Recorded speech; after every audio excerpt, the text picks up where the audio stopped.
Good afternoon, everyone. It is Tuesday. It is 4 p.m. ET, and we are so thrilled that you have found us on a Mighty Blaze on Crime Time, where every Tuesday at 4 p.m. ET, we bring you a fabulous new book with a fabulous author, and we get to chat with them and find out the scoop on their book. And no different today. We are so thrilled to have with us Kate White, whose fabulous book, brilliant book, The Second Husband, is just out today. I am your host, as always, Hank Phillippi Ryan, the USA Today bestselling author of 14 novels of suspense. The newest one is Her Perfect Life. You can see the cover casually displayed behind me. And my new book, The House Guest, will come out in February of 2023, and I can't wait to tell you about it. And you know I will. You know I will. So meanwhile, let me say to you, welcome, welcome, welcome to the fabulous Kate White. Her book, The Second Husband, and we'll talk about that in a minute, is launching today. It's sinister and surprising and relatable and a page turner. You will love, love, love it. I cannot wait for you to read this book. Let me just quickly give you a little taste of what it is. One of my favorite authors, Samantha Downing, says, I'm going to read you what Samantha said. An immersive, spellbinding thriller about a woman questioning everything, including her husband. In Kate White's perfectly plotted novel, it's impossible to predict what will happen next. And that is so perfect about this. The second, I can hold it up the right way. I promise I will. Kate White's The Second Husband. Welcome, Kate. Happy launch day. Oh, thank you, Hank. How are you doing today?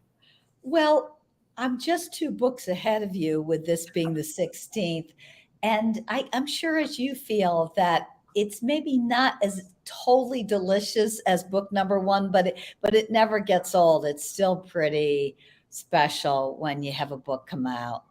And to such acclaim and to such rave reviews. I mean, your Instagram video of the person who opened your box of The Second Husband was so funny. Tell us a little bit about that. And if you don't follow Kate on Instagram and on Twitter and on Facebook, please do. Are you Kate White on Twitter? On Instagram? Yeah, Kate White on Instagram too, and Facebook.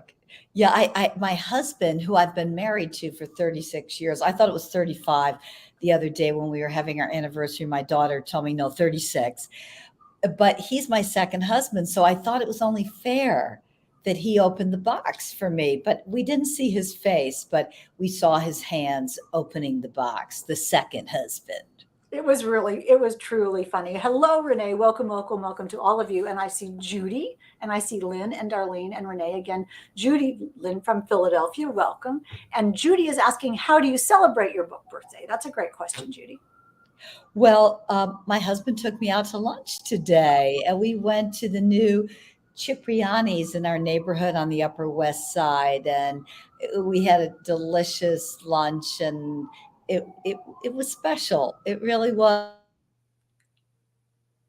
Oh, you have Frozen. Appreciates it, even though you have one come out every year. It still means a lot because it's 90,000 freaking words, and to get that done does take a bit of work. Well, it's interesting because I'm at 15,000 words on my new book, and I was thinking about this today, how if you think about it's 100,000 words, you can't do it. But if you think about it's 1,000 words, I have to do 1,000 words today. I have to do 4 pages. I can do that and cut it into little bits. It's a doable thing. And I know that that's part of your philosophy as well. Yeah. And I think I read once, maybe I'm pretty sure this is you who said, and this helps me. Like when I did the first book, I just was so excited about doing it that it wasn't as much of a challenge as I thought it was going to be. But then when all of a sudden I realized I got to do a second and a third. So what I do, and I think this is similar to you, is I figure 90,000 to 100,000 words, and then I divide it, which is hard for me because I was an English major. But I tell myself, you only need to do this much this month, and you only need to do this much today. And one of the things that helped me initially, I tried to write for a certain amount of time a day, but eventually I learned to try to do so many words a day, because even if they weren't perfect, a certain number of words on the page. Yes. And it's interesting. And the reason I was reaching over here was to show you my word per day chart, you all. Here is Oh. it's very, very high tech. And here can you see at the, oh, you can't, I can't hold this up right. See the little smiley faces. If I make my goal, Yeah, I yeah, make that's little, great. I do think that what we do is glorious and fun, but it's a job, and it's also daunting. So Yeah, anytime that we can, I say, by doing my 1,000 words a day, I allow myself to succeed every day instead of right. making myself fail every day. Yeah, for me, a lot of it, because in my 20s, I did feel I had a procrastination issue. I procrastinated not only trying to write a novel in my 20s, which I never did, but I was a young magazine writer, and I would pull all-nighters to write little pieces like bridesmaids dresses you really will wear again. And so I had to get a handle on the procrastination. And what I did was I pitched a little article on time management, and I interviewed a couple of people who were time management experts, and I really tried to learn their tricks. And one of the things that became so clear to me from one of them is that you cannot make it too daunting for yourself. So I think sometimes aspiring writers make the mistake of thinking, I'm going to write all day Saturday. I'm really going to buckle down. No, just tell yourself you're only going to write 30 minutes on Saturday. And then the bigger part of that is just trying to make what you do more seductive. And for me, it's been, making the setting nice, picking a kind of almost white noise music, rewarding myself with a cup of tea every half an hour, and just trying to lure myself into the spot. Because as you said, Hank, it is hard. Well, whatever you're doing is certainly worth working. The Second Husband is absolutely marvelous, and I want to welcome everybody. Darlene is just here, and JD Estrada is here. Um, Smiley face sticker says Margaret in the back room are so underrated. We can do that. You can give yourself a little gold star. And I see our fabulous Jenna Blum is here to celebrate the Second Husband with you, Kate. So that's marvelous, which gives me a good segue into telling you, if this is your first time at A Mighty Blaze, we welcome you with such open arms to this community. A Mighty Blaze was started about 2 years ago, maybe a little bit more, at the beginning of the pandemic, by the fabulous powerhouse team of Jenna Blum, who is here today, and Caroline Levitt, to keep us all talking, to keep us all discovering new books and new authors, and to keep our book and writing community be marvelous and welcoming and open and changing. And we are here to do that today with the marvelous Kate White. And I'm just going to talk for about 20 seconds more so I can give you Kate White's bio and tell you why she mentioned her magazine writing days. And we'll go into that as well. Kate White is the New York Times bestselling author of 16 novels of suspense, 8 standalone psychological thrillers, including The Second Husband. Let's hold that up. Not even one more time. This is the first of many more times that just came out today, and 8 Bailey Wiggins mysteries, my total favorite. I love Bailey too, and I love your standalones. For 14 years, Kate served as the editor-in-chief of Cosmopolitan, which under her became the most successful magazine in single copy sales in the US. A little drum roll for that. Though she loved the magazine career, she decided to leave 9 years ago to concentrate full-time on another passion, writing suspense fiction. She's been nominated for many awards in her media career, including an International Thriller Writers Award, which is quite fantastic. Her first mystery, If Looks Could Kill, was the Kelly Ripa Book Club pick and the #1 bestseller on Amazon. That is cool as pie. She has been published in countries around the world. She's married and the mother of 2 children, divides a little, JD is saying a big drum roll. Okay, big drum roll, JD. Kate, again, who is married and the mother of 2 children, divides her time between New York City and Las Flores, Uruguay, which is fabulous and gorgeous. And if you follow Kate on Facebook and Instagram, you will see pictures of Uruguay and her fabulous life there, and beautiful food and all kinds of wonderful things. Do not miss signing up to be with Kate White on Instagram and Twitter and Facebook, and her newsletter, which you can get through her fabulous website, katewhite.com. So let's finally talk about this book that is launching today, The Second Husband. It's about a woman who is trying to build a new life. How would you describe the book? Emma Hawke, yes, she's trying to build a new life. Her previous husband has died, he's been murdered.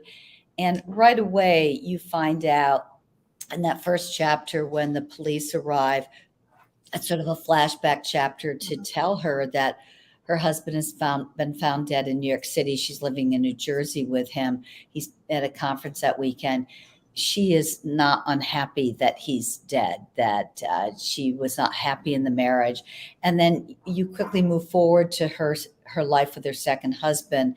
And it isn't all that long since she's remarried, but she's really happy. And then the police arrive to tell her that they're reopening the investigation into her first husband's death. They've never caught the killer. It seemed to be a random street crime, but suddenly this totally upends this new life she has, and the reader has to figure out, what is going on with Emma. Why did she remarry so quickly? What's really going on with the second husband, Tom, too? And so it's both a psychological thriller, but a whodunit too.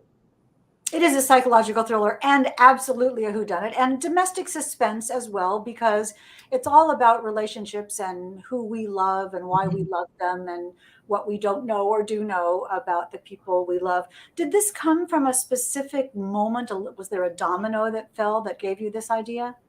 There was, but I've been trying to remember what the domino was, because sometimes I'll see something in a headline and I'll start doing the what if thing with that, the what if game that authors play, what if this happened, what if that happened. But with this, it dominoed so quickly. I don't totally remember it, but I think I started with, I'd like to write about another book about marriage.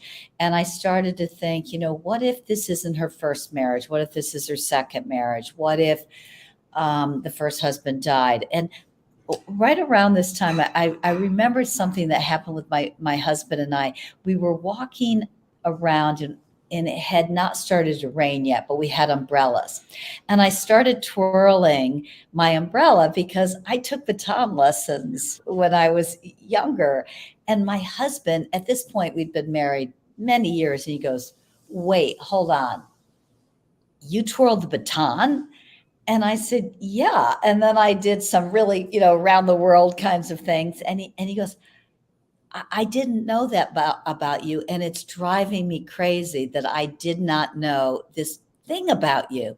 And it got me thinking about how even in a marriage of many years, sometimes we don't know everything, and we don't know everything we think. So all those things came together to start me thinking about the second marriage, and what does Emma Hawke know about her husband? What doesn't she know? And the reader wonders what she knows about her previous husband's death too, that maybe she isn't revealing initially in the first pages. I mean, I love that in your book, and your skill at twirling a baton. And I'll just tell you this very quickly. I was a majorette too, and I was so Much better than me. No. Here's my point. I was so terrible that the band leader put me in the middle of the back middle of the back row, and said, "Just pretend to twirl." like this kind of thing. Do this really fast. If you do it really fast, you can't tell. And I would never throw it because that would be a disaster. But I've used that pretend to twirl throughout my career now. So sometimes when I'm writing, I just think, just pretend to twirl. Just pretend to twirl. I had this little fantasy that when I moved to New York City, I was going to ask, how do I get in the St. Patrick's Day parade? Can I just get in with a group with a baton? And it didn't happen. But one day I was standing on the sidelines on West 45th Street as groups were getting ready to go in the parade. And there was just a club of some kind. And I just had my trench coat on and I just stepped off the curb and merged with them. And I marched to this St. Patrick's Day parade, kind of like in the scene from The Fugitive where Harrison Ford just gets in the parade and nobody realizes, well, he doesn't belong. And marching up Fifth Avenue, it was really fun. I finally made it. I did not have my baton with me, but I was in the St. Patrick's Day parade. Well, you could have just pretended, throw it and look up and then turn around and then catch it. I should have done that. Yeah. Are you all really into this today? JD is saying baton sinking. That's exactly right.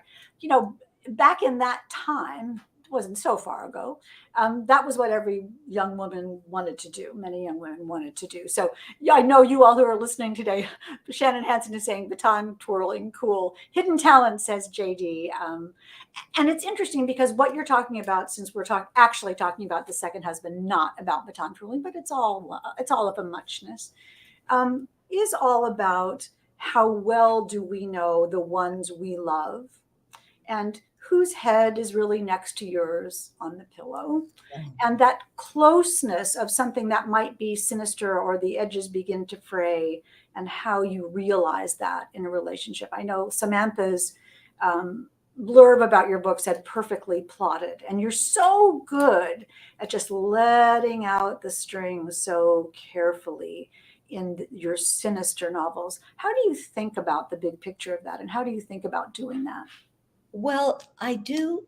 I think with this book more than others, I really enjoyed doing a slow burn where there's that gradual unraveling, because in some ways that scares me more than, the person jumping out of the closet. It's the idea of things are unraveling and you see that first little thing and it's like a ping that is a warning. And part of what happens for Emma, she's a trend forecaster and a researcher. And so she's used to looking at data and trying to determine what that says about the future. Is there a trend emerging here? And yet she's not able to look at some of the data in her own life and face it head on. And so she keeps denying and rationalizing it. And I think we all do that sometimes. We don't want to face up to something that might be happening. So we make excuses. But in the pit of our stomach, we know something's wrong. And I just like the idea of playing with that, of Emma very gradually seeing things unravel and denying it or trying to rationalizing and then realizing no, something's happening, and then it gets worse and worse, and then hopefully the action builds as you get going. But I like the idea of a slow burn. That's something I enjoy in thrillers. Well, you do it so perfectly. It's interesting. And don't let me forget you all. Kate is giving away, and her generous publisher, Harper, is giving away a copy of The Second Husband to one lucky commenter. So just leave a comment or leave a question or just general applause and adulation for Kate White, and we will spin the wheel of fun at the end of the show in about 20 minutes and see who wins this book. But what you do so beautifully, though, is the juxtaposition between how smart Emma is in her job of predicting the future. If somebody's going to like asymmetrical necklines or whether they're going to have flavored popcorn, right? Right. And she's smart about that, but she can't do it in real life. But we, the reader, are in it with her, trying to ask, what does this mean? What does this mean? And you've talked about the rule of three when thinking about your life in this book. Tell us a little bit about that. Well, first of all, Hank, can I just thank you for the zillions of times you're holding up the book as an author? I so appreciate it. Well, the rule of three is something I heard about even before I started researching the field of trend forecasting for the book, because in my Cosmo days, I used a fabulous trend forecaster to do research for me. And I just did a consultation with her every month because I think it was important for me to know what's happening. Even questions like, with the emergence of tweeting, should my cover lines be even shorter? And somewhere along the line, I learned the rule of three. And it's just really simple. If something happens once, it's just chance. If it happens twice, it's like curiosity or coincidence. and you could sort of say maybe it means something, maybe not, just a coincidence. But when something happens 3 times, your antenna should go up. And that's really, how trends happen. Like this summer, I was thinking the other day, it's the summer of the dress for sure. Yes, sure. I'm walking down Fifth Avenue, I realize every woman has a dress on. And then the next thing, Floaty dress. yeah. And so it's very easy and you're looking at ads, you're seeing pictures, and suddenly you realize, wow, dresses are big. But I think it's great to do in your personal life too, just to sort of accept that when something's happened 3 times, it's worth going.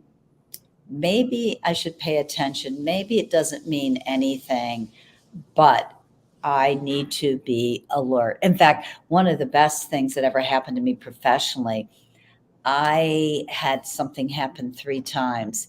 And rather than just kind of shrug, I took action, and I won the day with that. So I'm a big believer in paying attention to the rule of 3.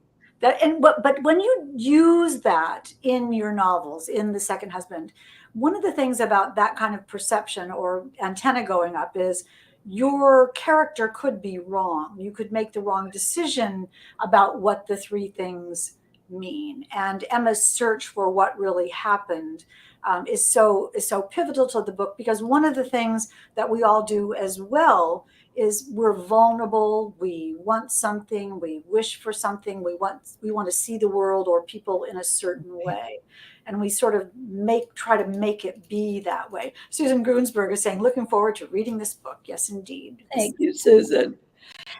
You know what I mean? Hank, just to that point, I think that sometimes something can happen 3 times, and it might not be meaningful. It might still be a coincidence. But one great thing, my researcher at Cosmo, she was a freelancer, she had her own company, and I hired her as a consultant. But she once told me a great piece of advice that I reference in the book too. She said, when you are confused about to make a decision, when you've got your information, and you maybe even using a yellow legal pad, pros and cons, or trying to find out if it is meaningful, but you're stuck, she said, get even more information. Oh. And I think sometimes we make the mistake of just trying to think harder about something. But what Emma does, as she's beginning to realize she's ignoring clues, she gathers more information, and that ultimately really helps her to get that additional information. And I love that, because when you say that, that's exactly what a detective or an investigator in a murder mystery, right, that step by step accumulation of information, and then figuring out what that means, and following leads and tracking down clues. And that's what she does. That's what she does in her profession, and that's what she needs to do. And your characters, even though some have been reporters, ultimately your characters are kind of forced in the role of, even if they are reporters, they've got an issue in their personal lives, they're forced to play detective. And I think that's what I know I like as a reader, and I'm sure you do too. And people who read murder mysteries and domestic suspense, there is something so satisfying when the main character takes on that role of, I'm going to have to figure this out myself, because nobody else is going to figure it out. And it means that they're confident that they can find the answer. And it means that whatever it is so important that they'll go after it no matter what. I mean, I always talk about, in novels, in good novels, they're about, what does someone want and how far will they go to get it? Yeah. I once read a book. I've read a lot of books. Maybe you wouldn't know this from reading my books, but I've read a lot of books on writing novels. And I just remember one of the first ones I read that just said, your main character has to want something really badly. And that's the train that drives through the novel, that character reaching for that. And in the case of thrillers and domestic suspense and mysteries, what they want is often just information. They're not necessarily after a man or wealth or something like that. They just want the truth. Right. There's a great line in one of my favorite books, All the King's Men by Robert Penn Warren, where at the end he says, Jack opens the envelope because the end of man is to know. And I think with mysteries, the reader and the protagonist just wants to know.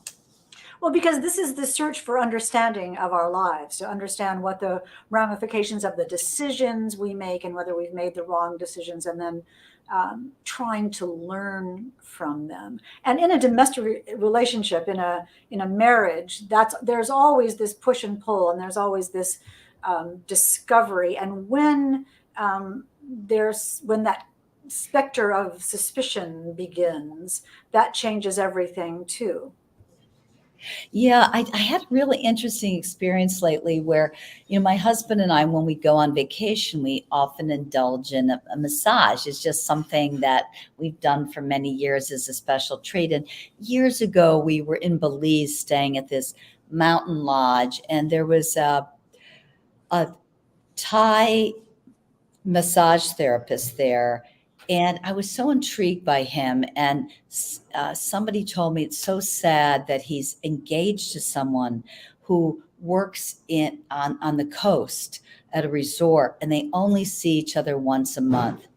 And this little thing haunted me. I used to wonder what happened to him. Did he ever connect with her? I don't know why. And so last fall we went back to Belize because we love the jungle there and go bird watching. But we ended up on the shore for a couple days, and we indulged in a massage. And my husband had one massage therapist, and I had the other. And mine was from Belize, but when we came out of the rooms and I met her, she was Thai. So I said to her, "Oh my gosh, by any chance, can I ask you a question?" I said, "Years ago when we stayed at Blankenau, there was a massage therapist there who was Thai, and I often wondered, by any chance would you have ever heard of him?"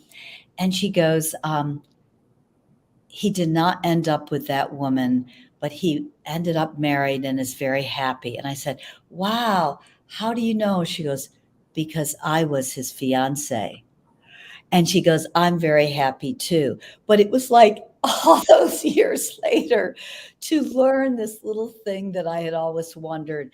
And it reminded me of just how much we're satisfied when we end up with information. And so we want our characters and our thrillers to have that same satisfaction of figuring it out. I'll talk about a slow burn. Talk Yeah, about a long it investigation. was a long time to find that out.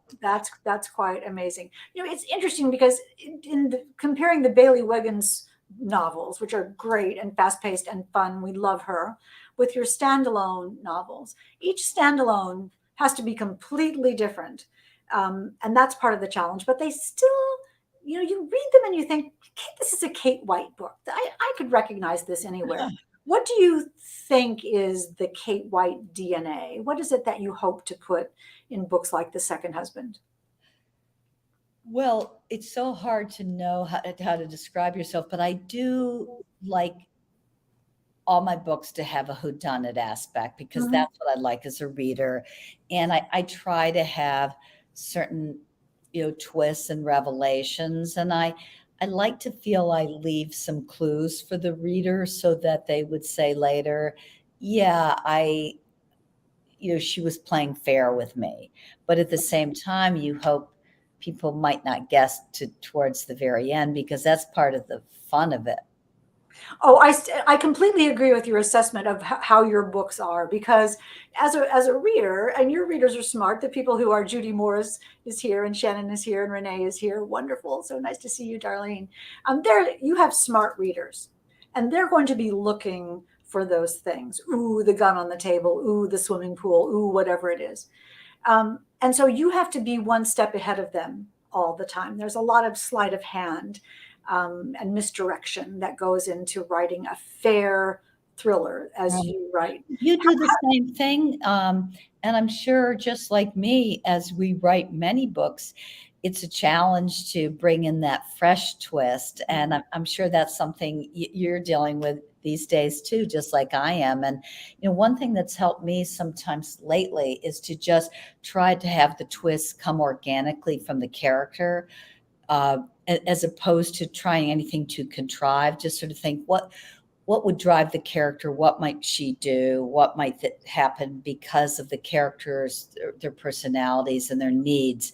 That's been a little helpful. How about for you? Like, how do you, find ways to make those twists fresh, Hank? Yeah, I agree with you. I think it comes from, you can't think of the twist before the character. The characters are involved in going after whatever they want, or convincing someone of what they want, or manipulating someone to get what they want, or on the journey to the thing.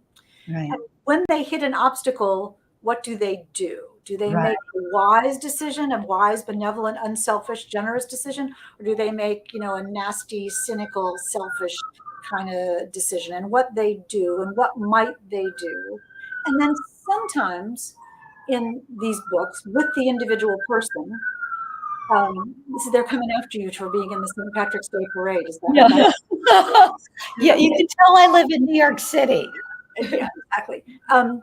Sometimes, and I wonder if this happens to you, and I bet it does, I'll just be typing along and somebody will just say something. And I'll Right. think, really? That's what you think? Or that's what you're going to do? Or that's what happened? And I think, who wrote that? Do you have this? Yeah. And I think, to me, I didn't know that was going to be part of the magic of writing, because I think with my first book, I plotted it out quite a bit. And now I loosely plot out. I always know the ending and who did it and why, and some things that are going to happen. But I just kind of ride the wave. And just like you said, all of a sudden, it's not like you could see the wheels of your brain turning. All of a sudden you just go, wow, so and so is going to do this, and where did that come from? And that for me is such a rush. And that's part of the seduction of getting in your chair every day, because you think maybe today's going to be the day somebody does something I'm not planning on. It's going to be fun to see what that is. And you almost couldn't think of it. If you think, "Ooh, I'm going to think of this," that Right. will never work. But at some point, the universe, if your mind is open, the universe provides the thing at the time you need it. I mean, there are days when I think, okay, I am ready for it. Anytime you're ready to hand it over. Yeah, yeah. Well, I think you made a good point about the universe, because I think sometimes we've primed our subconscious, and so it may be you turn and look at something, and all of a sudden something's there. But other times it just seems to come full born out of your forehead, and that is so intoxicating. I've never really read it discussed or explained how that happens, because when I write nonfiction, you can sort of feel the wheels turning. I sort of like, okay, I've got to make the point, because some of my books I wrote during my career in magazines were, like, say, career success books. So I'm sitting there thinking, okay, I've got to explain to someone how to negotiate for a salary. And so the first thing I would tell them to do is just be quiet. And so that's easy to see, but with fiction, it's incredible how it happens. I mean, Sue Grafton used to honestly call it the magic, and because there is no, has anybody figured this out? I don't think so. I mean, I think that's Do you think that's how Kinsey just came to eat the peanut butter and pickle sandwich? Sue was just typing away, and Kinsey wanted to fix something for a snack. And the next thing you know, Sue's going, she's going to fix a peanut butter and pickle sandwich. And then you can just picture her doing that. You can just picture her writing it and see in her brain, and ours now too, Kinsey comes to life with that. Yeah. It's great. You mentioned, go ahead. When I was editing the Mystery Writers of America cookbook, I called Sue and said, or wrote her and just said, would you give a recipe? And it seems only right that you should give one for the peanut butter and pickle sandwich. And she sent back a very clear description of how it should be made. So I got the feeling maybe Sue ate those sandwiches, or Possibly I so. might be wrong. I love that cookbook, and I recommend it highly to all of you. It has marvelous recipes and History Writers of America cookbook, which I know you worked like crazy on. My Well, favorite recipe is Lee Child recipe. well, you know how I got Lee Child. See, it was hurting cats to get fabulous fiction authors to send stuff in. And Lee just said, "Oh, I don't cook," and I said, "Look, but Jack Reacher is a coffee guy. So just give me the perfect cup of coffee and that will be your recipe." And it just turned out to be so iconic. The Lee Child recipe is for a good cup of coffee. That's great. And I highly recommend also my turkey tetrazzini in the book, which is perfection. My gosh, that was a good recipe. And there are some really good recipes. Yeah, there are. So you all read that. I'll read that too. And also we're talking about the second husband today. And my final question to you about this, and then we're running out of time, but I want to ask you about Cosmo. Someone, and I think it might have been someone on Mighty Blaze, hi Judy, once asked the question, how do you feel when you're almost finished with the book? And I thought that was such a great question. How do you feel when you're almost finished with the book? Usually pretty restless, because I've already figured out the ending in my head. And it's like, oh gosh, I still have to write these last 2 to 3 chapters. And I wish I could find a way not to feel that way. I could just be completely loving working on them. But I sometimes am a little frustrated. Because you can't type fast enough, because you wish you could just download the end into your download it. Yeah. Do you have any tips for that? No, the way I think of it though, is I think I can suddenly, at one point in the book, I think the ship is turning around and headed for home. I'm on the other end of the journey now. I can see that. And then sometimes I think, I'll say to Jonathan, the ship is coming into the harbor now. This is arriving. And I try to be excited about it, but you can't make it happen any faster than it's going to happen. Yeah. And I think doing one book a year, I'm sure you have this issue too, where like I just handed in the book for 2023 and got the notes back from my editor. So we'll do a little bit of work on it. At the same time, I'm promoting the current one. Plus, I need to start the book for 2024. So I think part of why I get a little agitated is because this is a period where I'm juggling 3 books at a time. Yeah. And it's always around this time of year.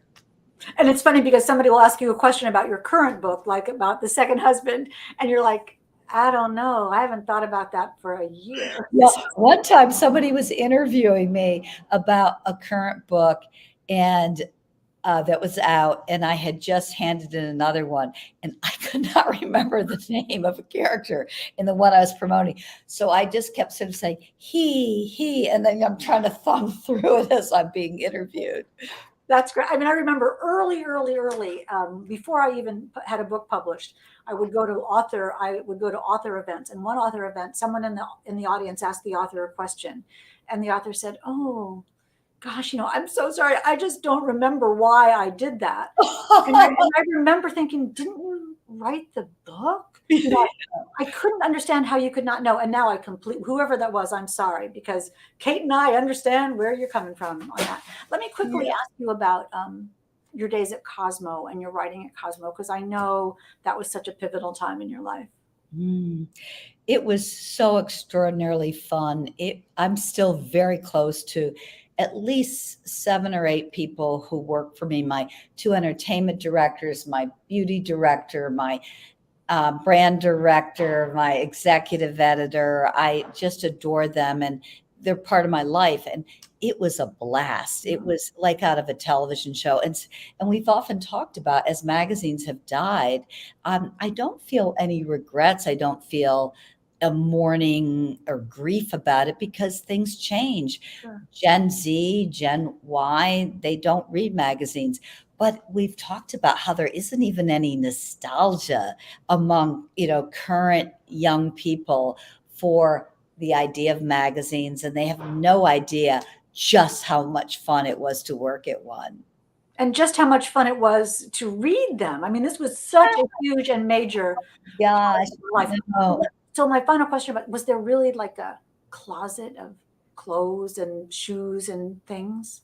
Yeah, there was a huge fashion closet. In fact, my former fashion editor, I follow her online because she's has a big styling operation now, and it was incredible to go into. But the best was the beauty closet because you could go in there, like I could go in there and pick out a beauty any beauty product I wanted, and I still have some stuff almost 10 years later from the Cosmo beauty closet. That's great. Yeah. And what a wonderful moment in time, and what a pivotal publication. And you had such a success with it, just as you're having success in this career as a truly amazing best-selling thriller writer. Let's take some questions from the people who are here at the Blaze today. Anissa is asking, hi, Anissa, welcome. So nice to see you. What's the best writing advice that you have received from an author? Well, I've gotten a lot of advice because I go to a lot of author talks. I go to bookstores to hear them. Something that really helped me, and that was from the author C.J. Box and Chuck. And I've only corresponded with him by email, but I went and heard a talk he gave, and he talked about how important for him it was to edit one day what he wrote the day before. And I can't do that because I would then just get too caught up in it. But one of the mistakes I made as an author for many years was I would wait and edit 5 or 6 chapters at a time, and it would just get bogged down. So now what I try to do is every afternoon, I write in the morning, but I save an hour in the afternoon to edit what I wrote that day. So that's a little complicated. It's more for people who are already in the thick of writing.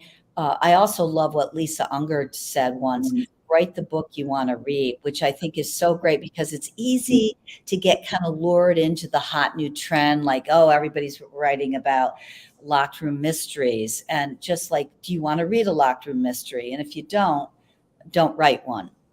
Right. You have to love it. It's too difficult to do if you're not loving it. And I'm also thinking about, the people who read my book are going to love it as much as I love it. And I can't wait for that to happen. So yeah, you do hope they do. Advice. I've started, actually, Anissa, so crazy, but I've started dictating the books. I dictate them on Word. And then I have to go back and edit them right away because some of the things that the dictation software writes are really terrible and wrong. So I have to fix it along as I go. And then it's very nice. We'll talk about this. Do you do that to save time? Because you're in the car and it's easier. No, I do it right here, just right here at this computer. Now, let me ask you though, because I've read once that you use a different part of your brain when you're handwriting, you use a different part of your brain when you're typing, and you would use a different part of your brain when you're dictating. Are you producing the same kind of stuff that you would produce if you were typing it? You turn this interview right around, and you're asking me questions now. But I think, and I will honestly tell you that I think it's more real when I speak it than when I type it. I'm not sure. I'm really in the early stages of this, but it is fast. It is really fast. And the way I started doing it is that sometimes when I'm stuck in a part, I'll go out and say to my husband, here's where I am. And I'll say the problem, and I'll say, so then and then I think, oh yeah, then she does that. Thank you. And Jonathan hasn't said a word. And he says, my pleasure. And I go back. So sometimes when I say it out loud, and it may be because of being a reporter, sometimes when I say it out loud, I understand it. So I don't know. Another topic for another time. Let's take another question. How did magazine writing influence, says JD, your book writing? Great question. Yeah, well, in a way, it influenced it negatively because magazine writing's all about telling. I'm going to tell you, 7 ways to ask your boss for a raise and make sure you get it. Whereas fiction writing's about showing and not going overboard with the telling. And when I started my first novel, I really spent a number of months rewriting those first couple of chapters and burning off the need to tell too much. So you don't want to say, she feels sad. You want somehow to convey that without hitting the reader over the head with a hammer. Now, the good thing about magazine editing is that it teaches you never to have writer's block, because when you are and I'm sure you found this out from TV, you're not allowed to have writer's block. You have to hand in your copy. And so what you do is you do something and you know that I can always edit it, or my boss will send it back to me going, what were you thinking? You got to edit this. But you get something on the page. And so I've never once had a writer's block issue. And I think I owe that completely to being trained as a magazine writer and editor. Exactly. I agree completely. And you're going to make your deadline. Right. Exactly. If I said to my news director, can I be on the 6 o'clock news at 10 after? Because I'm feeling it. Right. Anyway, who else has a question? Did your husband read the book, your second husband read the book? And if so, what did he think? Says Renee. Well, my husband is a big nonfiction reader and he's not a big fiction reader. And so I let him off the hook a number of books ago. What I do with him is I usually tell him what I'm working on. And then I use him to kind of brainstorm with, kind of the way you do with, you said Jonathan, where I might say to him over dinner, okay, I've got this issue. She's going to do this. And I don't want him to say anything. He's just there. And I'll look at him. I'm like, okay, I got it. I know how I'm going to fix that. So he's very good at that. And he's good at things like, he's very high tech and scientific. He worked early on in his TV career as a weatherman. And he studied meteorology in college. And this was just because he was anchored on the weekends. They made him do the weather during the week. So he's very good if I need any kind of weather stuff for the book. That's great. We're gonna all call him for weather stuff. Yes, because he's excellent. Really he's also excellent if you're entertaining and you want to eat outdoors. I just say to him, can I set the table outdoors? He has literally been accurate, I would say 99% of the time, because he looks at the radar and he looks at a few other things and he's able to tell me. That is spectacular. That is a very rare quality in a husband, in a second husband. Just like this is a rare quality. The Second Husband by Kate White, riveting, twisty, surprising. Kate calls it a slow burn. I call it a page turner. Every single review has been a rave, and they all talk about the wonderful storytelling, the wonderful plotting, the relatable character, and the fantastic ending. And you cannot do better than that, The Second Husband. So let's spin the wheel of fun right now and see who won a copy of The Second Husband. We will draw. Oh, I love that. Isn't that mesmerizing? Yeah. And the winner is JD Estrada, who asked a couple of wonderful questions. Congratulations, JD. And we excellent. Of The Second Husband. Kate, congratulations on your launch. Oh, Hank, and thank you for holding up the book. I lost count at 47 times you held it up. So thank you. That's just like my birthday, right? I lost count at 47. I think I'm going to do the same. I mean, I think I did the same. So. We'll talk about that. You are a gem and a rock star, and I am a complete fan. And I want all of you who are listening today, JD Estrada, you won the book. You send me your email, and I will get your info to Kate and her publisher. The rest of you run out in about 30 seconds and get your own copy of The Second Husband, and then email me and tell me how you like it. Let me quickly say before I let you go, next Tuesday at 4 p.m. ET here on Primetime, we will have David Ellis, who's amazing twisty thriller. Talk about twisty. Look Closer. It will be out July the 5th, and it is fantastic. It is. Do we not bring you the best authors here on Crime Time? We really do. Today, Kate White. Next week, David Ellis. Every day, remember to join us here at Crime Time on A Mighty Blaze. Tuesdays at 4 p.m. ET. Kate, congratulations on launch day. Thank you, Hank. Thanks so much for this today. I loved having you here, and I love telling you all about Kate White's new book. So until next Tuesday, remember, it's always safe inside a book, and we will see you next time.